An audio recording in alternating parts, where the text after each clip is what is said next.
Now, doing what I do, I get asked a lot of questions about travel, about food, about YouTube, and my personal life. One of the main ones is how much do you make on YouTube? And today I'm going to answer that. We're going to deep dive into last month's payment from YouTube. No phony, this is kind of what I earned. I'm going to tell you and show you exactly what I earned from YouTube with a channel of 32,000 subscribers, amongst all of the other questions. So let's get into it. All right, let's get going with the questions. Now, normally I would go out and find different backgrounds and make it a bit more visual, but I'm still recovering from the fractured rib, and that's why we're doing this type of video, because it hurts, and I'm just trying to keep things easy, rest and recover. So forgive me, but chances are you guys are the core subscribers anyway. You ask the questions, they're all from you, and you guys are the ones interested in this stuff. The first question is, why did I move to Thailand and leave the UK/Madeira? Well, I actually left the UK 7-8 years ago now, and that was just because I wanted to see the world, and I found very quickly that living outside of the UK was preferable to living in the UK for the lifestyle I wanted to live. I won't really get into too much of it because I'll start to slate the UK, which is not, it's my home country, kind of. So definitely not. Why did I leave Madeira? Now, I love Madeira. I've documented this very clearly on my month when I was leaving Madeira. But at the end of the day, Madeira is a small island. It's 50 odd kilometers long and, 300,000-400,000 people. There's so much to do there, and it is epic. I absolutely loved living there. But it is a small place, and from a content perspective and also just an interest perspective, it became a little claustrophobic, I would say. And then adding into that, it being an island in the middle of the Atlantic with winds and smaller airport, it was harder to plan to leave. So I needed something new, I needed something exciting, I needed something to give me a little, bit of energy inside me and to really motivate me to continue growing this channel. And Thailand has always been definitely at the top of the list of where I would love to live, where I love to visit, where I love to explore. So it was a pretty easy decision in terms of choosing Thailand. It was a very hard decision in terms of choosing to leave Madeira. However, well, we'll come on to those questions on how it's been. Next up, another Madeira question. It's what do I miss most about living in Madeira, or what do I miss most about the island? Probably the people, for sure. Friends, that's the human connection is always going to be the one that you miss most. But if I was to pick one thing about the island, because it actually is very similar here, this similar feeling of safety, the intense culture that each place has. But I would say the ease of being in the mountains versus the ocean. I can go to the mountains in Madeira in the morning and have breakfast up there and have a coffee, and then ride downhill 20 minutes, put my swimming stuff on, and then be swimming in the sea. Can't really do that in Bangkok. So that ease of difference in the landscape and the little microclimates from where I'm specifically living, because Thailand has all of that, but I have to jump on the bike and, explore. Madeira has that all in one place. That's probably the thing I miss most. I can't say I sit there thinking that I miss it. And I thought I would be like that, but it's not. It feels like it was the right time to step away for all sorts of reasons. So yeah, sorry to disappoint you guys. I won't be going back anytime soon to live, maybe to visit. Cheers for the positive questions, guys. What has been a negative about moving to Thailand? Now, I had to really think about this one because there's been so many positives. I'm so happy with it. I feel energized, I feel fulfilled, everything's exciting. I haven't been bored. I've been here nearly 3 months now, and I haven't had one day where I felt, what am I going to do? And I've not really even started exploring yet.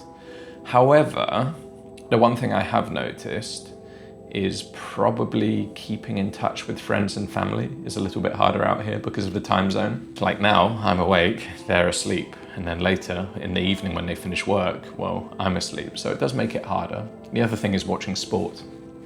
Time difference again. I think time difference is the biggest differential there. And yeah, you just have to deal with it. That's kind of what it is. The positives 100% outweigh the negatives. I haven't once thought, why did I do this? I wish I didn't do this, which I guess is a good thing. How long will it last? What's the biggest annoyance in Thailand so far? Nowhere's perfect, guys. There's definitely things that I find annoying, and I won't go into too many of them. I'll just pick one.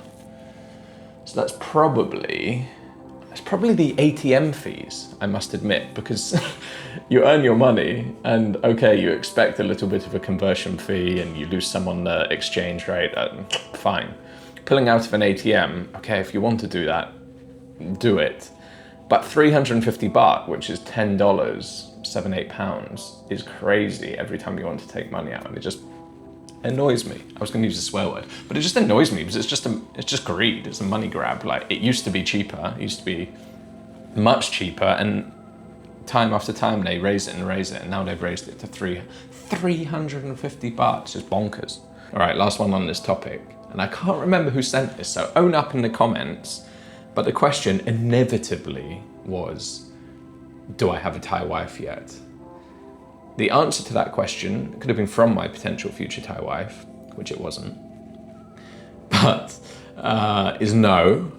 And yeah, personal life. These are things I try in general to keep off the channel. My personal life and my work life is so intertwined, and it's not even a gray area. It's just, yeah, I mean, when you do it like this, it's very hard to separate them. All right, new topic, food, travel, realities. And I get this question a lot, pretty much every time, and then also in the comments. But is it actually safe to eat street food in Thailand or Southeast Asia, or have I just been lucky? Well, it's definitely safe. I mean, one of the wonders of Southeast Asia is the street food. And I think it depends on the place that you're going to. Like, you can see if it's a high turnover place and there's queues and it's busy, or it's a famous, popular place, if you see what I mean, lots of reviews. And the turnover of food is going to be so fast that the chances are low, right? If you come to this part of the world and don't eat street food, you're definitely missing out. Do you risk it? Of course. Like, it's hot outside. They don't all use refrigeration, but I think you've got to pick and choose your battles. There will be things on ice. Sometimes you see seafood and it's on ice or whatever. If I see seafood and it's not on ice, or fresh meat and it's not on ice, maybe I'll think twice if it's not the most popular place. When you come to this part of the world, you're inevitably going to be coming across bacteria, good and bad, because not all bacteria is bad, that your stomach, your microbiome isn't used to. So when I came here to live 3 months ago, for the first 2 or 3 weeks, my stomach was obviously like, whoa, what is this? Because you're eating more fermented foods, in different bacteria, as I say. My stomach was a bit all over the place. And then it got used to it, and then it settled down, and now it's fine, and I haven't had any problems. But I think that's normal. If you come just for a holiday, you're probably going to experience that. It doesn't mean you have food poisoning. You're just introducing new gut bacteria and messing up the balance a little bit. So yeah, definitely eat street food. Do not avoid it. It's one of the joys of being out here, let's say that. What Western food do I crave when I've been in Asia for months? Now, the good thing about Bangkok is you can pretty much get whatever you want, I would say. You pay more for Western food, I think that makes sense. So if I want pizza, I can find a good pizza. Pasta, yeah, maybe something like that, but then pasta I'd mainly cook at home. A good burger, you can definitely get good burgers. A good steak, that's probably the one. You can get good steak here, but you're paying significantly more than what you would if you went out for a steak back in Europe or the States. And I think that makes sense. But to have a really good high quality one, you're probably going to buy it and cook it at home. But then you have access to really good beef. You have access to the Wagyu from Japan or Australian beef. And Robinson's fruit squash, how's that? That's also another shout, stuff that you put in water. I only really see that in the UK. So yeah, that's probably another one. How do I find good places to eat when I travel? Well, first of all, you can buy my food map right here if you're in Thailand or Madeira or South Korea or wherever else, or if you want one from somewhere that I've been, let me know, because I haven't made them for every place. But though I'm joking, well, I'm not joking, you can obviously buy this and they are fantastic. It's essentially a guide to tell you about the cuisine. And there's also one for things to do in most places as well. So it will give you recommendations and tips and explainers and probably some discounts in there as well for things. And then you'll have a food map, which has pins for, in Thailand, it's literally like 600 places all over the country. And it's cheap. So you can buy that and you're guaranteed good food. That's for you guys. For me, I think I've developed a good eye for it, a good sense for it. Like you can tell when something's going to be good. Maybe that's the person, the passion of the person. And you can see that when you're walking past. In general, if you see somewhere's busy and there's a queue, it can be a good thing. It can also be a bad thing. But now with TikTok it can also be a bad thing now with social media, because things can go viral when they're not very good. And then I've also had amazing meals where, no one's there. Maybe it's bad timing or maybe it's just quiet, and also have an amazing meal. So you get a sense for it, right? You get a sense for if they're passionate about what they do. The other thing, and the main way, is I open Google Maps and I just start flicking through Google Maps in the area, clicking on places, looking at the photos. I don't really look at reviews because you're reliant on their opinion of food, right? I need someone I can trust. So I'll do that and I'll look at the photos and I'll be like, okay, that looks good, and I'll try it. So in general, I strike, I would say, quite often. Sometimes you get it wrong, but that's part of the fun of travel, isn't it? But you have to just go and try, If somewhere looks interesting, either on the map or walking past, try it. What's the worst that happens? You have a bad meal. Okay, make the next one good. Buy my map. Is it safe to hike and solo travel in Madeira as a female? But I'll answer this in general, because the answer as a female is yes. I don't think it makes any difference in Madeira. Madeira is super safe. You do not need to worry about safety. Well, I'm going to caveat that. You need to be smart, you need to have common sense, and you need to, do what you would normally do, but you don't need to walk with your backpack on your front or worry about who's behind you in that sense. It's a safe place. Solo travel, 100%. No problems at all. It's a really great place because it's so friendly, because it's so safe, because it's so accessible. Hiking. Yes, mostly. Weather can change. Weather can get dangerous. Some hiking routes are dangerous. The main ones are maintained very well, but they can still be dangerous. People make poor decisions. They go and try and get a social media spot and they go somewhere where you shouldn't be going, and then they fall or something happens or whatever. So hiking accidents do happen. Take it seriously. I have a guide. I have a hiking, tips I wish I knew for hiking in Madeira. So go and watch that and just go and enjoy yourself. Like with the food, I'm not gonna say what's the worst that can happen, but if you've got your mind open and you're being sensible and you have common sense, unless you're really unlucky, you can go and have an amazing time pretty much everywhere. All right, favorite Thai island. Now, disclaimer, I haven't been to that many. There's definitely a lot that I need to go and see, and people keep telling me to go to places like Koh Samet, Koh Chang, places like that, so I really would like to do that. My favorite so far is probably Koh Lanta, which is near a more popular island called Koh Phi Phi, which is more like party island, but Lanta is a bit more laid back, it's a bit more chill, it's a bit more my vibe. You can hire a little scooter and go around it and explore and sit on beautiful beaches. It's just really nice vibe. Whenever I go there, I end up going there for 2 days, 3 days, 4 days, and then I'm 5 days, 6 days, 7 days, 8 days. I just keep extending because it's such a nice atmosphere. It may not be for everyone, maybe too quiet, but yeah, that is one that I love. Would I go back to Singapore? What did I think of Singapore? You're putting me on the spot here because you might not have got the proper sense of it in my video. Because I tried for the video to be like a video guide. So if you're going there, you could watch this video and you could have your 2 or 3 days planned out. It has great food, it has great culture, there's some really interesting things there, and there's some world-class sites. It's definitely worth a visit, 100%. Great cocktail bars, so many things. I really enjoyed the trip, by the way. But I got the sense that they've cleaned it up so much and they have so many rules in place that it's almost lost its soul. It's very sterile. It's definitely not somewhere I could live, for sure. And you really notice it coming from a place like Bangkok, which has a soul. And okay, it may be a bit on the edge for some people, but Singapore felt too, I don't know, it's just a feeling. You could feel something was missing. For example, no street food on the street at all. Everything's been cleaned up into hawker centres and restaurants. And you could just feel like maybe, is it for the best? I don't know. Well, I wouldn't be going back anytime soon, let's say that. All right, this is a good one, and one I've been thinking about a lot, and that is, what are my future travel plans in Thailand and in Asia? Okay, so we just had Singapore. I also have another video where I visited Ho Chi Minh City. So that's going to be a good one coming. But that's in the past, that's been done. But that's the next video after this one.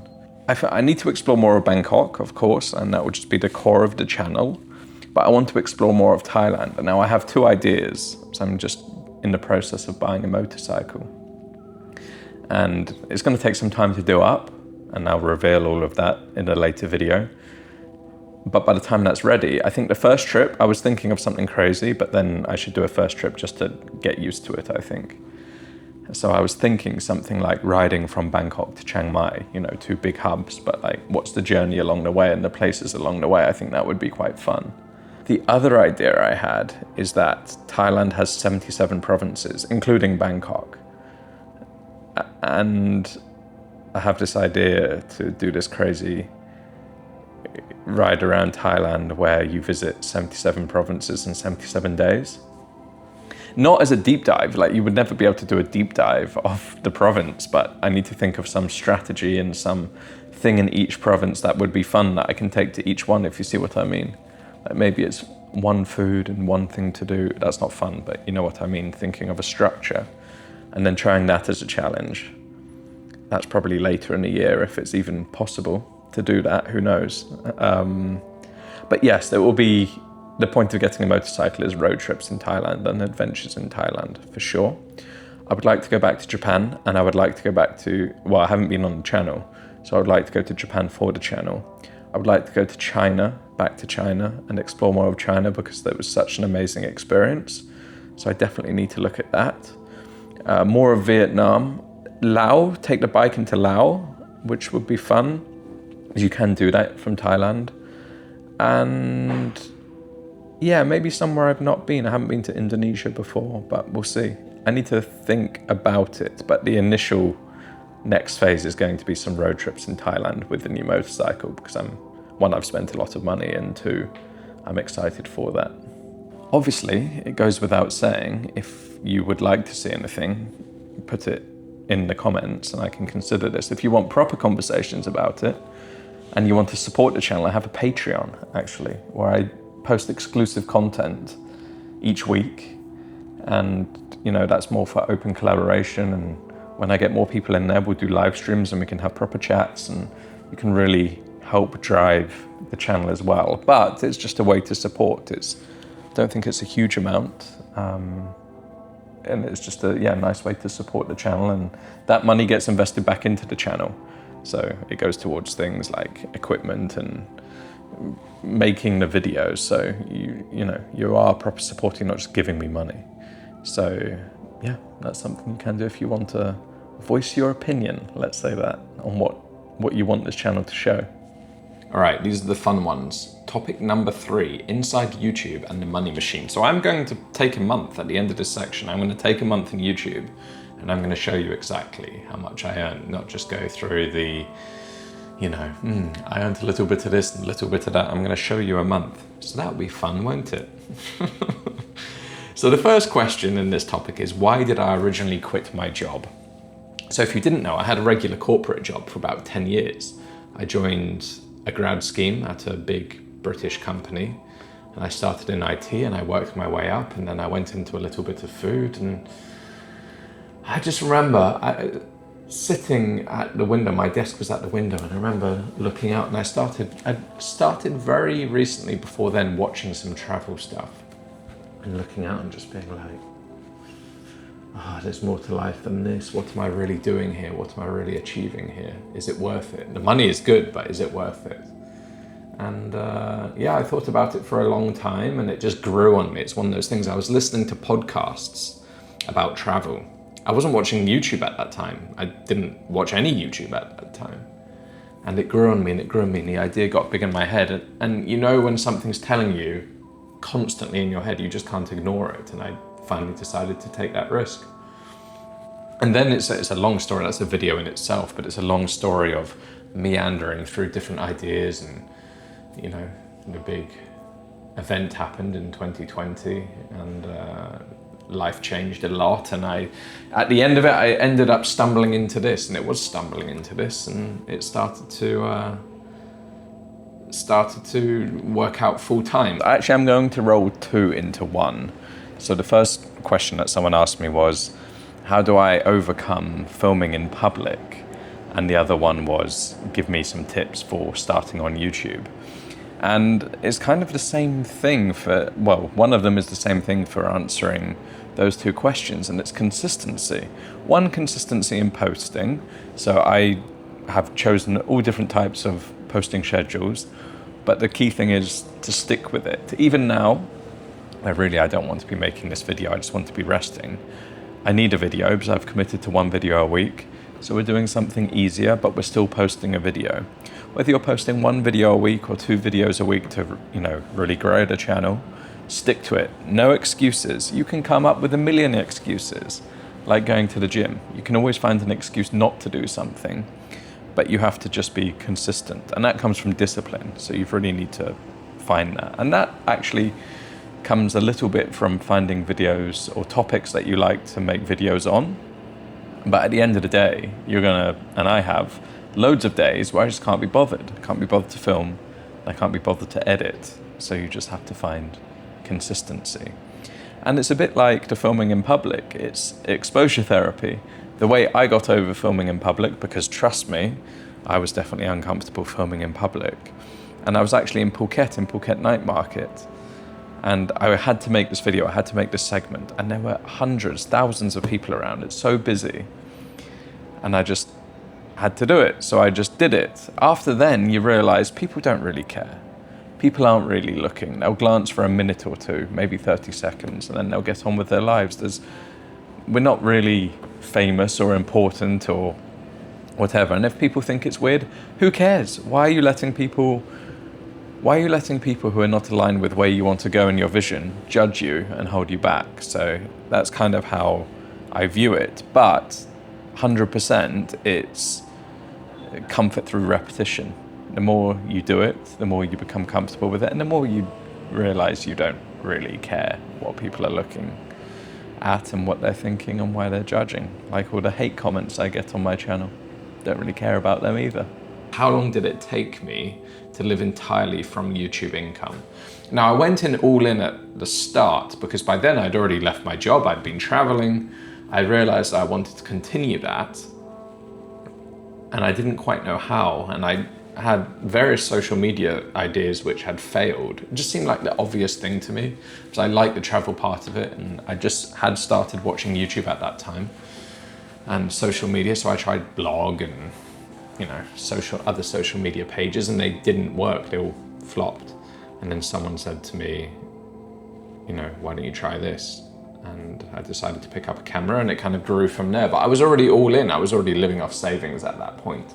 I say it probably took about a year to start getting proper income, I would say. And it's a lot harder than what you think. I mean, I can show you actually on this channel, I can show you when we come to it, I'll show you my first couple of months and then what it comes to. But you very quickly realize ad money is not the only way either, hence the Patreon, hence the travel guides, hence ads that you see in the videos, because you don't make as much money as what you think off YouTube ad revenue. Oh, the next one. I love these questions. It's the assumption. I'll just say the question. How do I afford to do this? Rich parents, question mark. People just assume that, just a trust fund baby, or you have rich parents, or you haven't actually worked to earn your money. I own a property and the mortgage is done on that, and worked corporate for 10 years and have good investments and good savings, and I worked my butt off like many of you do. But when I find that some people, when they see you doing something less conventional, or maybe something they'd like to be doing and they're not, it's like, oh, you're lucky to be doing this. Yeah, I am lucky, but it's on the back of hard work. Or, who's paying for this? Well, me, on the back of hard work. And I find those things funny. So I afford to do it from the hard work previously, which enabled me to have savings, which enabled me to take a risk, and then grinding hard on this channel and my old channel that I deleted, and finding the sponsors and other ideas in the product, and trying to build a community. Like it's not easy. It doesn't just happen, and the money comes up and down, and that's how I do it. Obviously I have a different perspective. When I was younger, it was just all about making money and saving money. Now I value different things. So do I make less money? Maybe not. Some months definitely. But the value for me is having the flexibility. The value for me is having time. The value for me is doing exciting things. That's worth more than however much in my bank. Have you ever wanted to just quit YouTube, delete the channel, and get a regular job? I mean, it all ties into this journey, right?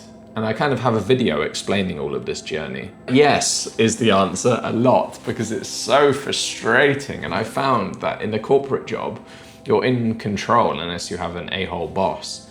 But you're in control of your destiny if you work hard and you're talented. Success generally comes on the back of that. I find in YouTube it's work as hard as you can and then roll a dice, kind of. So that's frustrating. So often bashing my head against the wall when you make a nice video and put all the time into it and it doesn't really do what you expect it to do. So yeah, that's a lot. What do I use for thumbnails? Well, a mixture of things. Someone had basically commented a few times that my thumbnails are looking better. And I use a combination of AI tools to generate certain things in the thumbnail that I can't make. I use Canva. I have Canva Pro subscription, so I do that. And then I also use Lightroom and Photoshop as well. So it's like a combination. It's not just click, done. I wish it was. And I'm still not very good at it. I should just pay someone to do it, but I'm not, it's revenue going somewhere else, isn't it? But a combination of things basically. And I'm just trying to really focus on making one where you want to click, or trying to create a curiosity gap. It's basically what I've been focusing on. All right, move the camera because I thought you guys would have got bored. So there's a little tip, keep moving. Next one is, how long does it take to film and edit a video? Well, that depends. This one is just not going to take very long. It's going to take about an hour to film and probably an hour to edit, if that. So that doesn't take very long, but it depends. The Singapore video before this, I was there 5-6 days. I was filming all day, every day, pretty much. And just to make a 3-day itinerary video, if you see what I mean, because everything takes longer. Everything takes longer. And then editing can be anything from 1 day to a week. Depends how many different cameras I'm using. Depends if I'm using drone. Depends how much B-roll, how much quality I want to go into it. Because not everyone needs to be a banger, I would say. You can, sometimes you just need to get a video out, and sometimes you want to go all out and really make the quality as good as it can be. I find quality doesn't always equal views, so I'm kind of a bit loose on it. Like on personal videos, like on this, all right, I care less. We're not going to have loads of different types of music and loads of different B-roll popping up. The reality is, as I said, you guys watching this are going to care about me. Most people are not going to care about me. They just care about the content I'm making. So we can have this chat in a more relaxed way rather than being like bang, bang, bang, bang, bang to keep your attention. And then the last one, is it the last one before the money one? Yeah, the last one before the money one is, has the algorithm changed since moving to Thailand?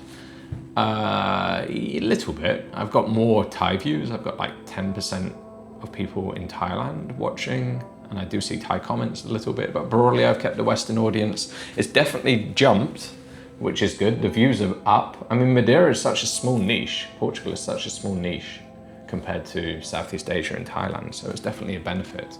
I'm making less videos and making the same amount of money, or maybe even more money in terms of views, so let's say that.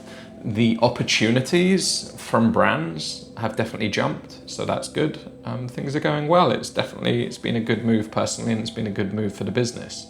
And I have to keep remembering this is a business. And I always know I go work, but this is a business, right? It's my job.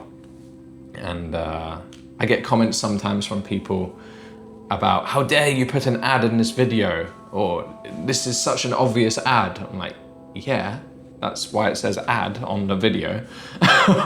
But it's like, I don't, imagine if someone came to your work and was like, oh my God, you're actually working, making money? How dare you? Well, yeah, this is how I do it. Without ads, there would be no content, unfortunately. I would be working a normal job.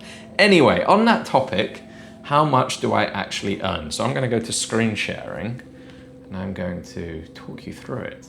Should be fun, shouldn't it? Okay, so I'm in what is called the YouTube Studio, and this is where all of your analytics are. This is where I upload the videos, make all the changes. But you can see your analytics, which is great. So I'm going to pick the last full month, which is May.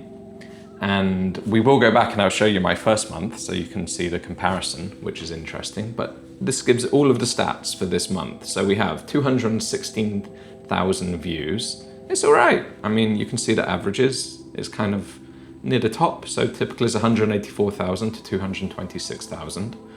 Watch time hours. Now this is important because the longer people watch, or you know, the more hours they're on YouTube, then the more ads are shown and the more money you make. So we're higher. I probably produced longer videos this month, or maybe the retention was better in that video.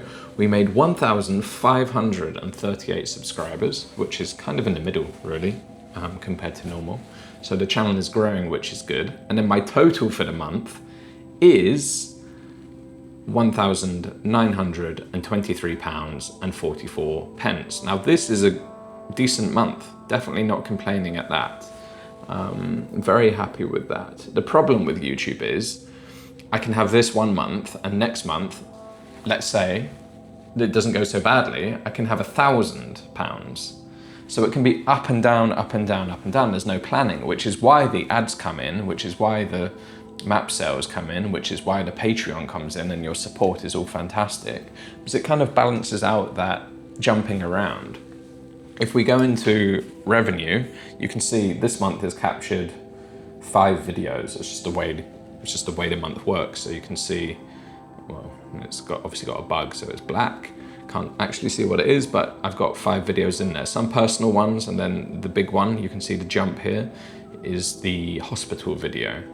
And you can see by day how it jumps around, but it's pretty even. But you can also come into the month and see how much the videos are making individually. Now this is interesting because you think I've released 5 videos this month. Those are the only ones making money. But and this is what I say, and I'll say in one of the tips later, is consistency. Because as you move through and you have a bigger catalog, and if you're making the right type of videos that continue to get views, the revenue starts to compound, and each month you're getting more and more on top. So you can see here, this 2 weeks in China was a year ago, and yet this month it's made £358. This one was in December, but it's made £268, which is, you know, start to add them all up and then you're talking, right? And you never know when a video can just take off. So that's good. If we go to my first ever month on YouTube, which was May in 2024, on this channel, I did have a channel before that I closed. So as I said, I did a year with no earnings before getting monetized. My first ever paycheck from YouTube on this channel was £89.70. And how many views was that? Just 20,000 views and 2.8k hours of watch time. I made 347 subscribers and I made under £100. And that's meant to be livable. How dare you put ads on your channel? But my point is, it can wildly change, and it takes time to build, and it takes time to, you know, start to see success of a channel. So yeah, I hope that's shown you a little bit inside the YouTube money machine. Maybe it's not as much as what you expect, maybe it's more, who knows, but yeah, keep building, don't we?